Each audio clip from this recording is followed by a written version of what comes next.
শেখ হাসিনা ও শেখ রেহানার পরিবারের 4 বাগানবাড়ির সন্ধান মিলেছে। কি আছে ভেতরে প্রিয় দর্শক, বিস্তারিত জানার আগে যারা এই চ্যানেলটি এখন পর্যন্ত সাবস্ক্রাইব করেননি, প্লিজ চ্যানেলটি সাবস্ক্রাইব করে আমাদের পাশে থাকবেন পরবর্তী ভিডিও পাওয়ার জন্য। টিউলিপস টেরিটরি নামের এই বাগানবাড়ির মালিক শেখ রেহানার স্বামী শফিক আহমেদ সিদ্দিক। নথিপত্রে জমির পরিমাণ প্রায় 8 বিঘা। গত রোববার গাজীপুরের কানাইয়ায় সারি সারি গাছের ভেতর দিয়ে রাস্তা, গ্রামীণ পরিবেশ, তার ভেতরে বিশাল এক বাগান বাড়ি। বাড়ির ভেতরে রয়েছে ডুপ্লেক্স বা দোতলা ভবন, শান বাঁধানো ঘাট ও পুকুর। বাগান বাড়িটির নাম টিউলিপস টেরিটরি। অবস্থান গাজীপুর শহর থেকে 10 কিলোমিটার দূরে কানাইয়া এলাকায়। টিউলিপস টেরিটরির নামকরণ হয়েছে সম্প্রতি পদত্যাগ করা ব্রিটিশ মন্ত্রী টিউলিপ সিদ্দিকের নামে। নথিপত্রে বাড়িটির মালিক শফিক আহমেদ সিদ্দিক, যিনি ক্ষমতাচ্যুত প্রধানমন্ত্রী শেখ হাসিনার বোন শেখ রেহানার স্বামী ও টিউলিপের বাবা। টিউলিপস টেরিটরি সহ গাজীপুরে 4টি বাগান বাড়ির খোঁজ পাওয়া গেছে, যেগুলোর মালিক শেখ হাসিনা ও শেখ রেহানার পরিবারের সদস্য ও স্বজনেরা।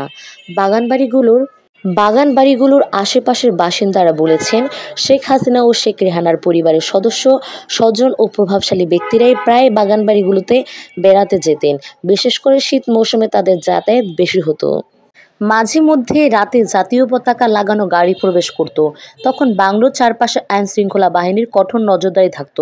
কখনো কখনো ভোরেই গাড়িগুলো চলে যেত, কখনো কখনো 2-1 দিন থাকত। 4টি বাগানবাড়ির মধ্যে একটির মালিক শেখ হাসিনা, তার ছেলে সজীব ওয়াজেদ জয় ও মেয়ে সাইমা ওয়াজেদ পুতুল এবং শেখ রেহানা, তার ছেলে রাদওয়ান মুজিব সিদ্দিক ববি ও মেয়ে আজমিনা সিদ্দিক রূপন্তী। একটির মালিক শেখ রেহানার স্বামী শফিক আহমেদ সিদ্দিক। বাকি দুটির মালিক সাবেক প্রধানমন্ত্রী শেখ হাসিনার প্রতিরক্ষা উপদেষ্টা ও শেখ রেহানার দেবর major general of Tariq Ahmed Siddique. স্থানীয়ভাবে বাড়িগুলো শেখ হাসিনা ও শেখ রেহানার পরিবারের সদস্যদের বলে প্রচলিত ছিল। স্থানীয় ভূমি কার্যালয় থেকে যতটুকু নথিপত্র পাওয়া গেছে তাতে দেখা যায়, 4টি বাগানবাড়ির দলিলাধীন জমির পরিমাণ 816 শতক বা 25 বিঘা। তবে স্থানীয় বাসিন্দাদের ভাষ্য, জমির পরিমাণ এর অনেক বেশি। গড় মৌজা মূল্য বিবেচনায় নিলে দেখা যায় 25 বিঘা জমির দাম প্রায় 49 কোটি টাকা। তবে স্থানীয় বাসিন্দারা বলেছেন, বর্তমান বাজার মূল্যে এ জমির দাম 100 কোটি টাকার কাছাকাছি। টিউলিপস টেরিটরিতে 2 ফেব্রুয়ারি দুপুরে কানাইয়া গিয়ে দেখা যায়, সেখানে একটি ডুপ্লেক্স বাড়ি ও কয়েকটি টিনের ঘর রয়েছে। জুলাই গণ অভ্যুত্থানে গত 5 আগস্ট স্বৈরতান্ত্রিক আওয়ামী লীগ সরকারের পতন হয়। শেখ হাসিনা ভারতে পালিয়ে যান। সে সময় তার সঙ্গে ছিলেন শেখ রেহানা। এই 2 বোনের পরিবারের সদস্যরা বিদেশে। দুর্নীতি দমন কমিশন দুদক শেখ হাসিনা ও শেখ রেহানার পরিবারের কী কী সম্পদ আছে তা খোঁজ করছে। সংস্থাটি তথ্য চেয়ে গাজীপুর জেলা প্রশাসনকে চিঠিও দিয়েছে। জানতে চাইলে গাজীপুরের অতিরিক্ত জেলা প্রশাসক রাজস্ব ও LA মোহাম্মদ কায়সার খসরু গত রোববার বিকেলে প্রথম আলোকে বলেন, দুদক থেকে শেখ হাসিনা ও তার পরিবারের সদস্যদের জমির তথ্য চেয়েছে। আমরা এরই মধ্যে জেলার সবগুলো ভূমি অফিসের কর্মকর্তাদের কাছে জমির তথ্য চেয়েছি। তাদের প্রতিবেদন পাওয়ার পর নিশ্চিত হওয়া যাবে তাদের নামে কী পরিমাণ জমি রয়েছে।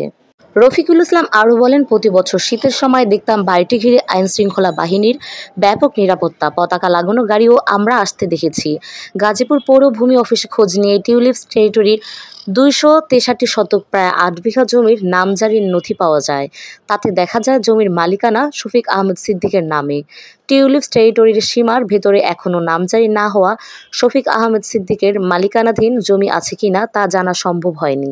টিউলিপস টেরিটরির সীমানা ইটের দেওয়াল ও কাঁটাতারের বেড়া দিয়ে চিহ্নিত করা আছে। স্থানীয় বাসিন্দারা বলেছেন, সীমানা চিহ্নিত এলাকায় জমির পরিমাণ 8 বিঘার কয়েক গুণ হবে। বিষয়টি নিয়ে ভূমি অফিসের কর্মকর্তারা বলেছেন, হতে পারে জমি কেনা হয়েছে, এখনও নামজারি হয়নি। 4টি বাগানবাড়ির মধ্যে বাগানবাড়ি 1 কানাইয়া টিউলিপস টেরিটরি। গাজীপুরে কানাইয়া সিটি কর্পোরেশনের মধ্যে হলেও সেখানকার পরিবেশ গ্রামীণ এলাকার মতোই। স্থানীয় বাসিন্দাদের অনেকের বাড়িঘর মাটির, কেউ কেউ আধা পাকা ভবন করেছেন। গাজীপুরে যেসব এলাকায় রিসোর্ট বেশি তার মধ্যে একটি কানাইয়া। টিউলিপস টেরিটরিতে 2 ফেব্রুয়ারি দুপুরে কানাইয়ায় গিয়ে দেখা যায়, সেখানে একটি ডুপ্লেক্স বাড়ি ও কয়েকটি টিনের ঘর রয়েছে। সব জায়গায় ভাঙচুরের চিহ্ন। ডুপ্লেক্স বাড়ির একাংশ পোড়া। বাড়ির পাহারায় কোনো লোকজন নেই। বিশাল একটি পুকুরের ভেতরে 2টি নৌকা। বাগানবাড়িটির পাশে দাঁড়িয়েছিলেন রফিকুল ইসলাম নামের এক ব্যক্তি। তিনি প্রথম আলোকে বলেন, 5 আগস্ট সরকার পতনের পরপর একদল লোক বাগানবাড়িটিতে ভাঙচুর করেছে। দুদক গত 17 ডিসেম্বর 9 প্রকল্পে 80,000 কোটি টাকা অনিয়ম ও দুর্নীতির অভিযোগে শেখ হাসিনা ও শেখ রেহানার সজীব ওয়াজেদ ও টিউলিপ সিদ্দিকের বিরুদ্ধে অনুসন্ধানের সিদ্ধান্ত নেয়। সংস্থাটি তথ্য গোপন ও ক্ষমতার অপব্যবহারের মাধ্যমে ঢাকার পূর্বাঞ্চলে 60 বিঘা আয়তনের 6টি প্লট বরাদ্দ নেওয়ার অভিযোগে শেখ হাসিনা ও শেখ রেহানা এবং তাদের পরিবারের 6 জনের বিরুদ্ধে গত 13 ও 14 জানুয়ারি দুটি মামলা করে। 3 বিমানবন্দরে 4 প্রকল্পে 812 কোটি টাকা আত্মসাতের অভিযোগে তারিক আহমেদ সিদ্দিকের বিরুদ্ধে গত 27 জানুয়ারি 4টি মামলা করেছেন দুদক। দুর্নীতি প্রতিরোধ নিয়ে কাজ করা সংস্থা ট্রান্সপারেন্সি ইন্টারন্যাশনাল বাংলাদেশের টিআইবি নির্বাহী পরিচালক ইফতেখারুজ্জামান প্রথম আলোকে বলেন, শেখ হাসিনা ও তার পরিবারের সদস্যদের কেউ কেউ পৈতৃক সূত্রে লিখে দেওয়া সূত্রে জমি পেয়েছেন। শেখ হাসিনা ও হলফনামায় জমি দেখিয়েছেন, কিন্তু পরিবারের বাকি সদস্য অন্যান্য সম্পদ কী উপায়ে অর্জিত তা নিয়ে সুষ্ঠু তদন্ত ও জবাবদিহি নিশ্চিত করা দরকার।